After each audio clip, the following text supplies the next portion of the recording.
सूक्ष्म समृद्ध विज्ञान चैनल के शुद्धी दर्शक जनों को सुशील कुमार शर्मा का हार्दिक अभिनंदन है। प्रिय दर्शकों, आजकल व्यस्तता के कारण वीडियो वगैरह मैं कम बना पाता हूँ और व्यस्तता के साथ साथ मनन चिंतन भी चलता है। कीमिया एक ऐसा विषय है जिसमें मेहनत बहुत लगती है, तब कुछ प्राप्त होता है। बिना मेहनत के इस संसार में किसी को कुछ नहीं मिलता। हाँ, प्रयोग करते समय अगर प्रयोग सफल भी होते हैं, प्रसन्नता का संचार होता है। प्रयोग विफल हो जाते हैं तो व्यक्ति को अप्रसन्नता होती है, खेद होता है, कष्ट होता है, क्योंकि उसमें पैसा खर्च होता है, मेहनत खर्च होती है। तो जो लोग जिन्होंने कभी कीमिया का कोई काम किया हो और असफल रहे हों, वह लोग निसंकोच सूक्ष्म समृद्ध विज्ञान चैनल के माध्यम से सफलता का मुख देख सकते हैं। मैं तो कहते कहते थक गया। एक बात को कितनी बार दोहराया जाए। मैंने कुछ रियायतें भी लोगों को दी, फिर भी उन्होंने कोई लाभ नहीं उठा पाया। बस वो ये समझते रहते हैं कि अब इनका काम है रियायतें देना, ये तो रियायतें देते ही रहेंगे। इसी बीच में एक बुरा अनुभव भी मुझे प्राप्त हुआ, तो बताना। देखिए, मैं कोई बात छिपाता नहीं। तो अभी एक लखनऊ का शिष्य था, तो करीब 1.5 महीने पहले मेरा लखनऊ जाना हुआ किसी कार्यवश। उस व्यक्ति ने, क्योंकि पुराना शिष्य था, तो उसने कुछ जो हमने जो योजना बनाई थी कि इसमें कुछ रॉ मटेरियल हम आपको देंगे, उससे आप लाभ प्राप्त करेंगे। तो मैं लखनऊ गया, उसको बुलाया और उसको वो सामान दे दिया। मानक से 1/3 ही उसने शुल्क दिया,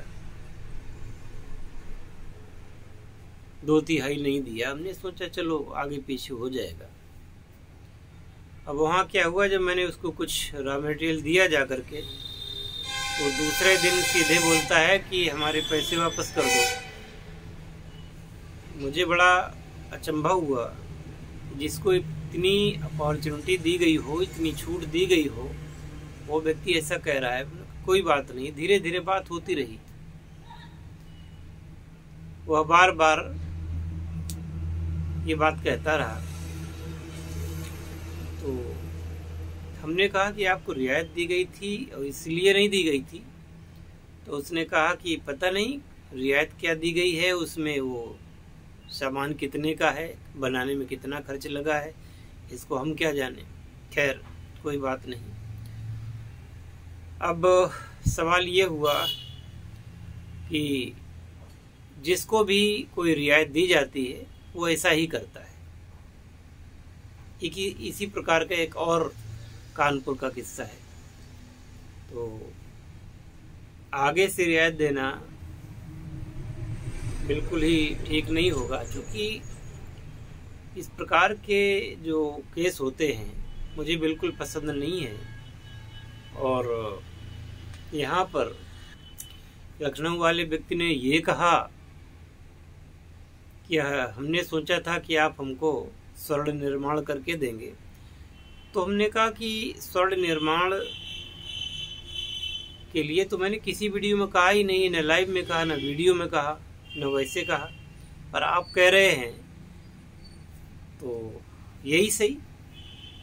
और हम किसी को स्वर्ण निर्माण करके नहीं देंगे, और देना ही होगा तो तुम्हें क्यों देंगे भाई, और वो भी इतनी छूट दे करके क्यों देंगे भाई। तो ऐसे प्रॉब्लम होती है, निष्ठा को ठेस पहुंचती है, और आगे से ये सब नहीं हो पाएगा, चाहे वो शिष्य हो या कोई भी हो।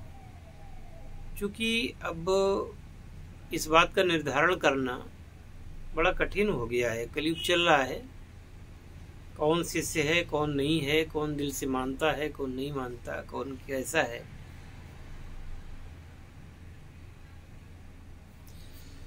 वो उसका मसला है। मुझे जहाँ तक मेरी कमी या गलती समझ में आती है वो ये आती है कि जब वो लखनऊ में मिला तो बड़ी बड़ी दाढ़ी मूछें रखाए हुए था। तो मैंने उससे कहा कि ये सब क्या हाल बना रखा है आपने, तो शायद उसको अखर गया होगा। और दाढ़ी मूछ भी रखाने की कोई सही होती है, लेकिन अजीब सा और भेष बना करके रहना, दबंग सा भेष बनाकर रहना इस प्रकार का, तो थोड़ा सा मैंने बोल दिया था कि क्यों ऐसा क्या हाल बना के रखा है। शायद उसे हर्ट हुआ हो। और गुरु का काम ही होता है ठोकर मारना, जहाँ कहीं गलतियां उसको सुधारना। ये बुरा किसी को लगता है तो लगता रहे, मेरा जो कार्य है मैं करता रहूंगा। और खैर उनके मामले का निस्तारण भी हो जाएगा। अब आप लोगों से यही कहूंगा कि मुझे तो ये सब करने की आवश्यकता नहीं है। मैं सिर्फ इसलिए ये आप लोगों के समक्ष योजना वगैरह लाता हूं कि कोई कैसे भी इस क्षेत्र में आकर के अपना स्वार्थ सिद्ध कर ले, अपना लाभ सिद्ध कर ले। यही उद्देश्य होता है कि अपना स्वार्थ उसका सिद्ध हो जाए, उसके जीवन में सफलता मिल जाए। इसलिए मैं इस प्रकार की योजनाएं लाया करता हूं। और इस योजना के तहत अभी आप लाभ उठा सकते हैं। खर्च को मत देखिए, खर्च तो होता ही रहता है जीवन में आप लाखों रुपए खर्च कर डालते हैं, फूक डालते हैं। तो मैं ये चाहता हूं कि जब आपके जीवन में जब वो घड़ी आवे कि मैंने क्या किया, क्या करके जा रहा हूं जीवन से यहाँ से, तो आपको अफसोस ना हो कि हमारे सामने कोई मार्ग किसी ने दिया था और यदि मैंने उस मार्ग को पकड़ लिया होता तो शायद आज ये दिन न देखना पड़ता और आज मैं खुशी खुशी संसार से जा रहा होता। ऐसा आपके अंदर एक न एक दिन पछतावा जरूर होगा। और ये पछतावा न होने पावे इसलिए मैं कह रहा हूं इस समय रहते फायदा उठा लो। ये वो चैनल नहीं है जहां पर कि तमाम उल्टी सीधी बातें होती हों। ये वो चैनल है जो वास्तव में आपके दुख दर्द को समझता है, आपके कष्टों को समझता है। हाँ, ईमानदारी आपकी तरफ से होनी ही चाहिए और वो निश्चित रूप से होनी चाहिए। अगर ईमानदारी नहीं है तो हमारी तरफ से रिजेक्ट ही मान लीजिए, क्योंकि किसी पर दया करना और साथ साथ में उसकी उल्टी सीधी बातें सुनना ये हमारे सिद्धांतों के सर्वथा विपरीत में है और मैं कभी इसको बर्दाश्त नहीं करता। मुझे क्या ज़रूरत है किसी को इस प्रकार का ऑफर देने की, मुझे क्या ज़रूरत है किसी को इस प्रकार से आमंत्रित करने की। वो सिर्फ इसलिए किया जाता है कि जीवन में मैंने भी किसी से कुछ प्राप्त किया है तो मैं चाहता हूं कि किसी को प्राप्त करा दूं। ये पुण्य का कार्य है। लेकिन कहते हैं ना कि जो गुरु मिले ही विरंच सम, आगे डॉट डॉट डॉट समझ जाइएगा, है ना। जरूरी नहीं है कि बार बार उन शब्दों को दोहराया जाए।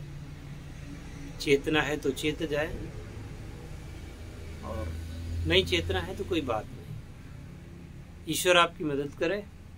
जय शिव शंकर, जय भोलेनाथ, हर हर महादेव।